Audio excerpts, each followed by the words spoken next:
Bang bang bang. Balik lagi di Bantal, bincang santai bersama anak literasi. Bersama aku Jihan Salsabila dan aku Raisa Malika Putri. Jadi kali ini kita bakal bahas tentang mental ya, Rai. Di akhir-akhir ini di media sosial banyak banget kasus-kasus yang kayak gangguan mental gitu, kayak depresi, bahkan sampai bunuh diri ya. Jadi gangguan mental tuh apa sih? Jadi gangguan mental tuh gangguan kesehatan ya yang menyerang psikis seseorang gitu, baik orang dewasa, terus remaja seumuran kita nih, dan juga anak-anak kecil juga bisa terserang mentalnya. Bahkan ya banyak banget sekarang jenis-jenis gangguan mental ya, ada depresi, terus juga ada panic attack, dan panic attack itu sih yang paling banyak dialami orang-orang. Ya, Jian pernah nggak ini gangguan mentalnya terserang gitu? Panic attack sih Bali. Kalau cemas gitu ya? Cemas, gugup. Terus juga sekarang banyak ada gejala gangguan mental ya. Pertama ada perubahan perilaku.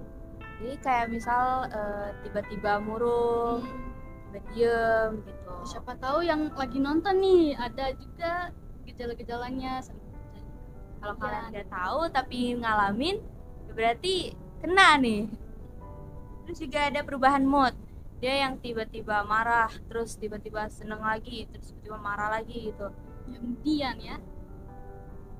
Terus juga ada kesulitan berkonsentrasi. Kalau misalnya lagi belajar, tapi mereka malah kayak mikirin yang lain gitu. Padahal kan harusnya fokus-fokus aja gitu. Tapi malah mikirin ke lain hal, mikirin masalah-masalah di rumah. Konsentrasinya tuh jadi terganggu. Fokus ya. Terus apa lagi nih, Rai? Jadi juga ada penurunan berat badan nih. Kurang makan ya, nggak ada nafsu. Iya, jadi berat badannya tuh turun drastis gitu. Terus juga ada menyakiti diri sendiri kayak self harm dan lain sebagainya. Itu dampak yang paling ini sih, paling buruk ya. Dia sampai benar-benar mau nenangin diri tapi malah nyakitin diri gitu. Terus juga munculnya berbagai masalah kesehatan karena tadi mungkin gak nafsu makan, dia jadi kayak kesehatannya terganggu ya, jadi gampang sakit perut, terus gampang pusing. Terus juga ada ciri-ciri nih kalau misalnya kesehatan mental kalian tuh baik, ada lebih bahagia, terus bangkit dari kekesalan dan kekecewaan, memiliki hubungan yang lebih baik. Terus kalau misal nih kita bahas tentang kasus ya, kasus-kasus dari mental, mungkin broken home kali ya. Kan banyak banget sekarang yang di media sosial tuh banyak anak-anak yang lagi merasa sakit hati gitu karena keluarganya sendiri, karena orang tuanya mungkin pisah kali ya, atau ada masalah keluarga, ada masalah sama orang tua gitu, sampai mereka tuh takut buat ngomong sama orang tua, padahal katanya keluarga sendiri tuh yang bisa jadi tempat cerita kita utama gitu ya. Iya, padahal anak-anak seumuran kita ini kan masih perlu kasih sayang dari orang tua gitu ya. Jadi ya orang tua harus lebih perhatian kepada anaknya. Terus ada fake friend, katanya tuh ada fake friend gitu, jauhin toxic people. Karena di depan baik, di belakangnya buruk kita. Iya. Apalagi yang sampai terang-terangan dia membuli, bahkan membuli fisik ya. Itu yang paling sekarang tuh dijauhin deh gitu. Bukan dijauhin karena jauh banget gitu, tapi jaga jarak aja sama orang yang kayak gitu, karena itu salah satu faktor utama yang bikin kalian tuh ngedown gitu, trauma buat dekat sama orang baru. Ya, jadi kalau cari pertemanan, cari pertemanan yang baik ya.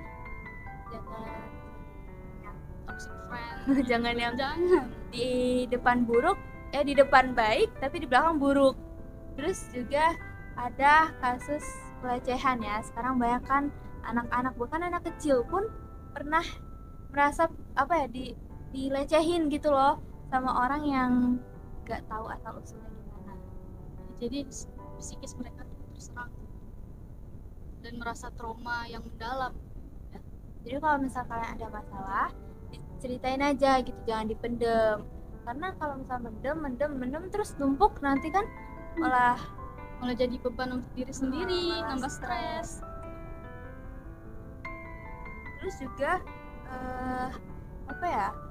nyakitin diri sendiri sih, itu yang paling